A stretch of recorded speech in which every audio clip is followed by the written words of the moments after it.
funeral organizers of Reddit. What are the weirdest or most unique funerals you have organized? Best non-tragic one for me. Palba is so drunk they could barely stand, let alone carry the casket. They agreed to wheel out on a trolley. Some still holding their goon sacks, blood is used in box wine for you non-Aussies, in their free hand. Something about your mentioning not being able to carry the casket reminded me of my grandmother's funeral. She had been in denial about her imminent death right up to the very end, and had refused to plan her funeral or talk about it at all with anyone. Since we had a lot of family across the country and out of the country, when she died my grandpa decided to bury her quickly and informally, and had a long beautiful memorial service for her once everyone could get here. So at the informal burial, we had no service or anything, just met at the graveyard and watched her casket be buried. There was a little confusion about getting the casket from the hearse to the grave digging truck. Only my dad, brother and husband were strong enough to do it, meaning we were going to have to impose on the hearse driver and the gravedigger to help us. Looking around, wondering in the moment who else could help, my dad beckoned my grandpa over to carry a side of the casket. My 89-year-old grandpa. I looked at my dad like he was crazy, but my grandpa stepped forward like he was maybe going to try. In that moment I realized my dad saw my grandpa very differently than I did. I saw him as a frail old man, which he is. My dad saw him as, well, that strong, capable, that larger than life persona of what a man should be. My dad just had no idea how frail his father had become, because in his mind, he was and always will be dad, and everything that comes with that word. You had no right making me cry like that. I've been in the funeral industry for over 10 years now, and most services I have arranged have been run of the mill. Most people seem to want similar things, but one service will always stand out to me. A family asked us to play some hardcore gangster rap for their mother/grandmother at her service and we happily obliged. I can't quite remember the name of the song, but it had heavy themes of murder, drug use and pretty foul language. Her service was then finished with a recital of the Lord's Prayer. This lady was in her late 80s. Had her I love this. That lady must have been epic. Og original grandma.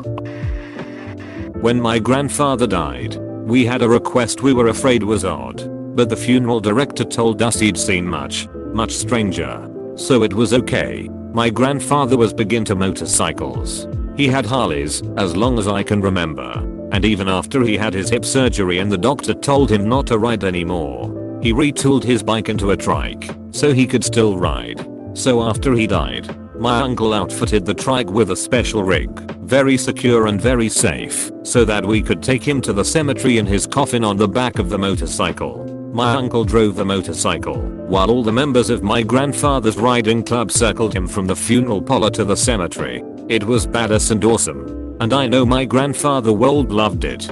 We did kind of the same with my father's funeral. Our family has always been into motorcycles, with for example me visiting my first MotoGP race while I was about a month old. My siblings and I practically grew up in the sidecar of my father's Kawasaki, which we still have. So when my father died, instead of a hearse, we arranged a motorcycle with a sidecar platform for the coffin. The funeral director is also a biker, so he was leading the procession on his Goldwing. Behind him was the sidecar with the coffin, and behind that were me and some friends, family and colleagues of my father on our own motorcycles, although I had a rental, because mine was totaled a few months earlier and I was still rebuilding it. Behind that the normal procession followed. Because of that, the music at the funeral, rock/blues/metal. Our request to not send/bring flowers, but donate that money to a cause that was close to my father's heart and the vast amount of people attending.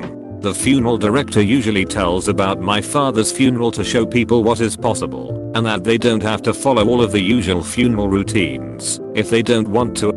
That's awesome. I'm curious about the Corey with the sidecar. What year/model was it? And do you have any pics? As a funeral music planner and organist, I've worked with families on many funerals to honor special requests. One was a Wizard of Oz themed funeral, where the deceased woman had loved the original movie and requested that music from it be used. pallbearers and friends of the family dressed in costumes of the principal characters as they entered the church, including dozens of munchkins, Toto and the witch. There wasn't a dry eye after the eulogy when the soloist sang over the rainbow, but many smiles as the coffin was carried out of the church en route to the cemetery as everyone sang "We are off to see the wizard, the wonderful Wizard of Oz. Ding dong, the witch is dead." That song went to #1 in the UK when Margaret Thatcher died.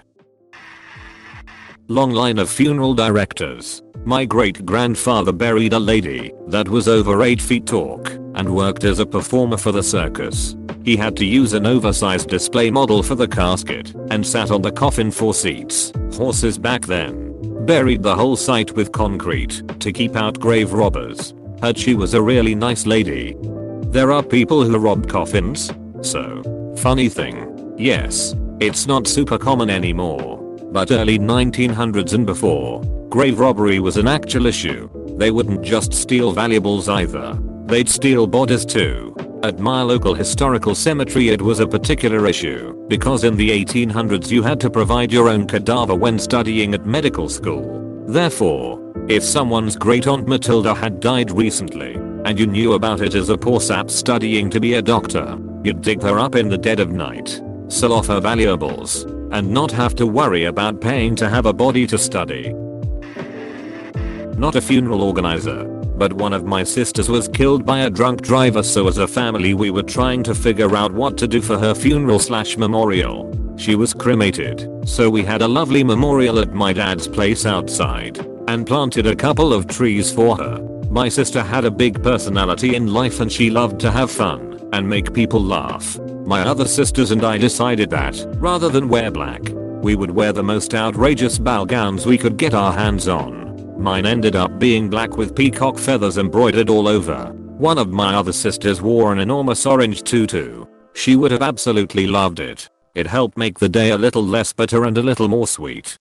I'm sorry for your loss. That sounds like a wonderful way to honor her. Any pictures of the gowns? I'm gonna reply to this in case there will be pictures. A Viking funeral.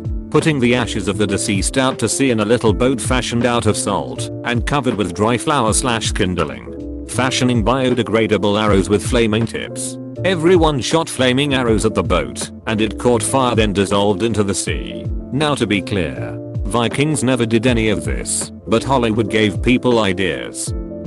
Apparently I'm not the first, but it was cool. Put the fun back in funeral. Apostrophe. I have an Indianist friend, they're pretending to be Native American. One of them died and they wanted a native funeral. But we are in Eastern Europe and have strong funeral culture, so it was super hard to do anything. All they achieved was forcing the funeral house worker to paint the dead guy's face black with mascara. I always wondered if it was a Ukrainian/Eastern European thing that my father would bring a camera to family funerals. The only photos I have of my great-great-grandmother are of her at her funeral. I once went to a funeral of a young person who died from a terminal illness and had planned her own funeral. She had a white coffin, and at the gravesite everyone took turns to sigh the coffin/write messages in colored marker pens. It was pretty touching. I knew a family with 6 kids, one of the eldest with CP. She passed away in her early teens. The family got a white casket, and all the siblings, plus young cousins and friends, drew pictures. It was lovely and a nice send-off.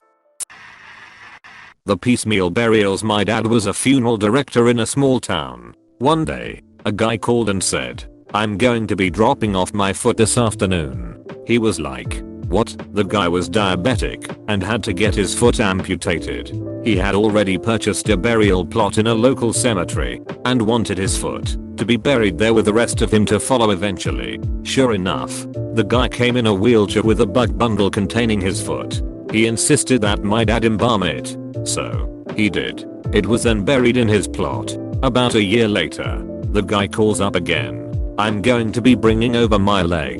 I need you to embalm it and have it buried." Apparently his diabetes had continued to progress, and they had to amputate the leg opposite of the one that was missing its foot. So, my dad dutifully embalmed it and arranged for it to be buried. About another year or so goes by, and the man finally dies. My dad embalmed him and saw to it that he was buried with the rest of the parts which preceded him in death. I have an ancestor who was buried with her amputated leg. It's listed in the cemetery's burial records as amputated leg of surname. First name. This reminds me of Stonewall Jackson's arm. It is buried separately from the rest of him. You can visit the arm's burial site in Virginia, if you are so inclined.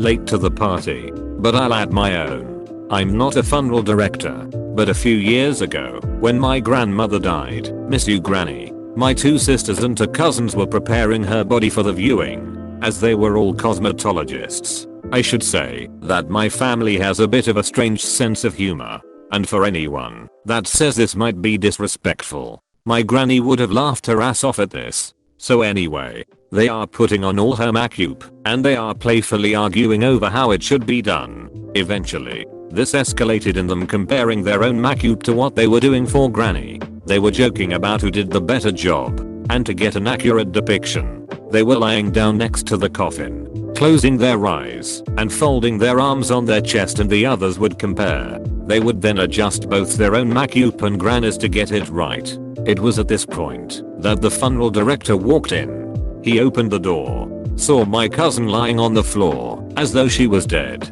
with the others giddily adjusting granny's makeup and using my dead cousin as a reference. There was an awkward pause for a few seconds before the girls all burst into laughter. The funeral director was visibly uncomfortable and silently left. After all was said and done, they went to apologize to the director, admitting that they were just having a bit of fun. He said it was alright, just a bit strange.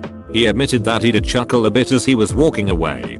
Fast forward to the service. A family friend was giving a eulogy and the girls are looking at granny up front in the coffin. They are trying to hold back smirks to each other, and a few people are noticing. They look to the back of the room, where the funeral director is standing. He flashes them a smirk himself, then closes his eyes and pulls his hands to chest to emit a dead person in a coffin. Apparently, it took everything they had to not burst out laughing on the spot. My family have that same wicked sense of humor. When we did our final viewing before my mum's funeral, we took a group selfie with the coffin, because we would always take a group photo together on the last days of our holidays together. The funeral guys were very professional and didn't take offense to our laughing all the way through the service. And on the return journey, we decided to splash out and get the hearse to drive us back to the pub for the wake instead of making our own way home. We were going down the motorway and everyone was silent, and my partner suddenly goes, "Excuse me mate, how fast can this thing go?" And the driver nodded and silently sped the hearse up to something like 100 miles per hour. I would pay good money to have heard the conversations in other cars when they were overtaken by a hearse full of cackling people bombing down a motorway at 100 miles per hour. You'd never believe what I just saw. You're right. I don't believe you. Apostrophe. Former funeral director. Usually ran the back of the house, but met with families on a few occasions. Met with the parents of a 16-year-old girl who had died in a car crash. Arrangements were tough at first because how could they not be? We got the official stuff out of the way and then talked about what she, the deceased, world wanted. Ended up rearranging the funeral home so that the lobby had crock pots of boiled peanuts and a lounge with the Lion King playing. Inside the main parlor was a purple themed dance party. The pinnacle of the evening was the girl's mom leading everyone and doing the wiggle. It was amazing, and I'm still floored by this family for being able to really celebrate their daughter's life in this way. I love this. It was really amazing. Hey, thanks for watching, and don't forget to subscribe for more daily Reddit videos.